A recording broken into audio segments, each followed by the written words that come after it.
के ऐसा कहते हैं अनेक प्रकार के आयुध धारण करने वाले देवताओं एवं रुद्र के अनुचरों घोर संग्राम छिड़ गए। उस युद्ध में बेताल, भूत, कुष्मांड, पुतना अनेक ग्रह आयुध हाथों में लेकर लोकपालों के साथ भिड़ गए। रुद्र के अनुचर भूतगण आकाश में जाकर भयंकर बाण, तलवार और फरसे चलाने लगे। उस समर भूमि में उन भयंकर भूतों के पास उल्काएं, अस्थि समूह तथा बाण प्रचुर मात्रा में थे। युद्ध भूमि में रुद्र देव देखते देखते वे क्रोध पूर्वक देवताओं पर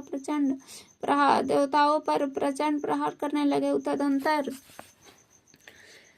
संग्राम का रूप अत्यंत भयावह हो गया। रुद्र ने भगवत देवता के दोनों नेत्र एक ही बाण से छेद दिया। उनके बाणों से भाग्य नेत्रहीन हो गया। देखकर तेजस्वी पूषा को क्रोध आ गया और वे रुद्र से जा भिड़े।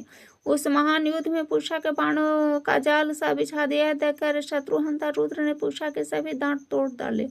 रुद्र द्वारा पूषा का दंत भंग देखकर देवसेना में सब ओर से भगदड़ मच गई। फिर तो 11 रुद्र वहां आ गए। तदंतर आदित्यों में सबसे कनिष्ठ परम प्रतापी भगवान विष्णु सहसा वहां आ पहुंचे। उन्होंने देवसेना से इस प्रकार हतोहता हो दिशा विदेशा में भक्त देख कहा, वीरो, पुरुषार्थ का परित्याग करके तुम लोग कहाँ भागे जा रहे हो? तुम विरिचि, दर्प, महिमा, दृढ़ निश्चय, कुल मर्यादा और ऐश्वर्य मात्र इतनी सभी कैसे भुला बैठे?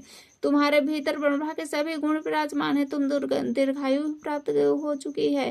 यह तो भूमि पर गिर उस पद्मयोनि प्रजापति को साष्टांग प्रणाम कर यह प्रयास कभी व्यर्थ नहीं जाएगा। युद्ध के लिए सनन्द हो जाओ।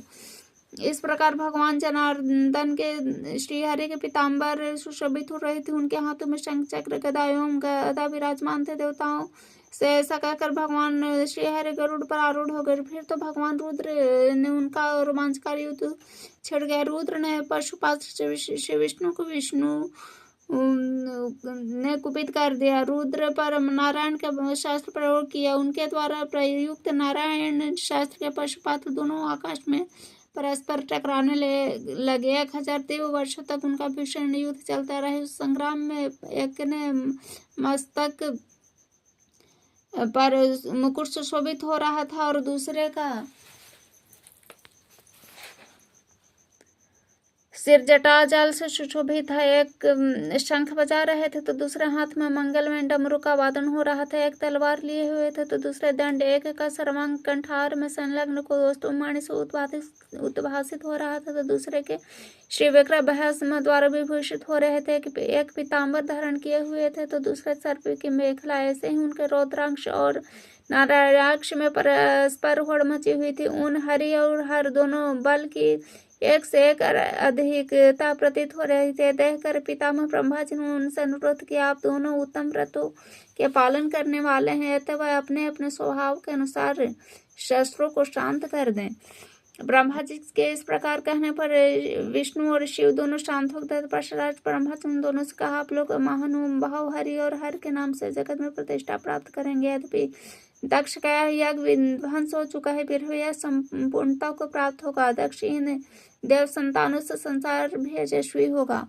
लोक पितामह ब्रह्मा जी विष्णु और रुद्र से कहकर उपस्थित देव मंडली से इस प्रकार बोले, देवताओं आप लोग इस यज्ञ में भगवान रुद्र को भाग अवश्य दें, क्योंकि वेद की ऐसी आज्ञा है कि यज्ञ में रुद्र का भाग परम प्रशस्त है। इन रुद्र देव का तुम सभी स्तमन करो, के प्रभाव से भाग देवता के नेत्र नष्ट हुए हैं तथा उन्होंने पूषा के दांत तोड़ डाले हैं। उन्हें भगवान रुद्र इस लीला से संबंध नामों से स्तुति करनी चाहिए। इससे विलंब करना ठीक नहीं है। इसके फलस्वरूप ये प्रसन्न होकर तुम लोगों के लिए वरदाता हो जाएंगे।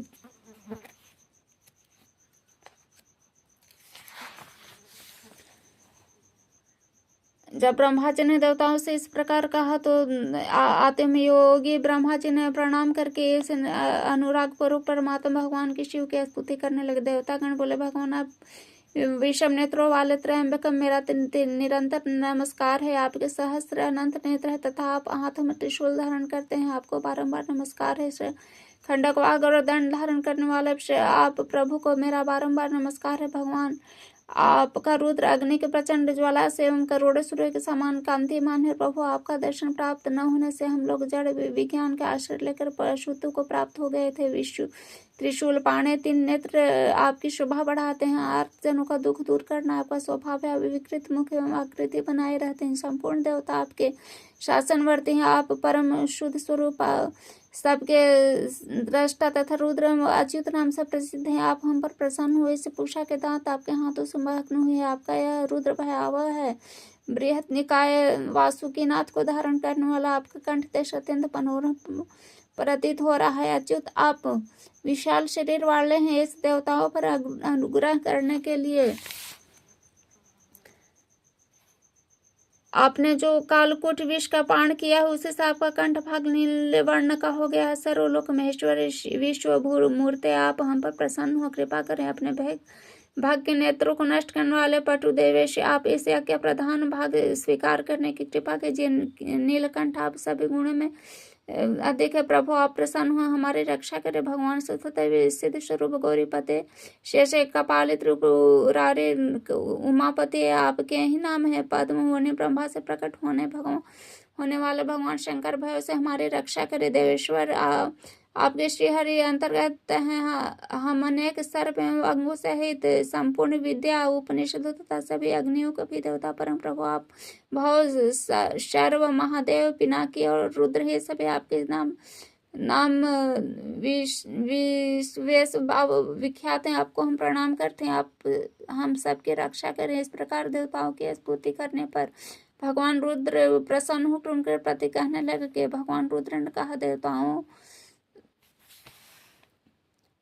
भाग का नेत्र पूषा के दांत पुनः प्राप्त हो जाएंगे। दक्ष का यज्ञ पूर्ण हो जाए। देवताओं को तुम लोग पशुत्व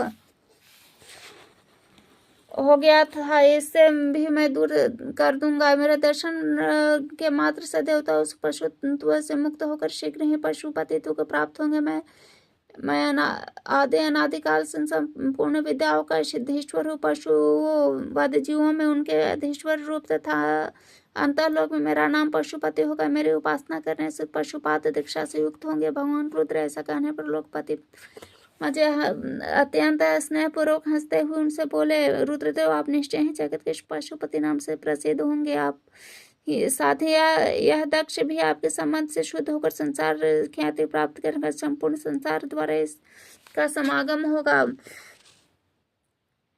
परम मेधावी ब्रह्मा जी रुद्र से ऐसा कहकर बोले वत्स मैंने गौरी को तुम्हें पहले से ही सौंप रखा था। उनसे तुम इन रुद्रों को दे दो। परम सुंदरी गौरी ने दक्ष के घर में कन्या रूप से जन्म ग्रहण किया था। ब्रह्मा जी के कन्या पूर्ण महाभाग रुद्र के साथ उनका विवाह करा दिया। दक्ष कन्या गौरी का रुद्र के पाणी ग्रहण कर लेने पर दक्ष का सम्मान उत्तरोत्तम बढ़ता गया। जब ब्रह्मा जी ने रुद्र को निवास के लिए कैलाश पर्वत प्रदान किया तब रुद्र अपने गणों के साथ कैलाश पर्वत पर चले गए। ब्रह्मा जी ने दक्ष प्रजापति को साथ लेकर अपनी पूरी पधारे।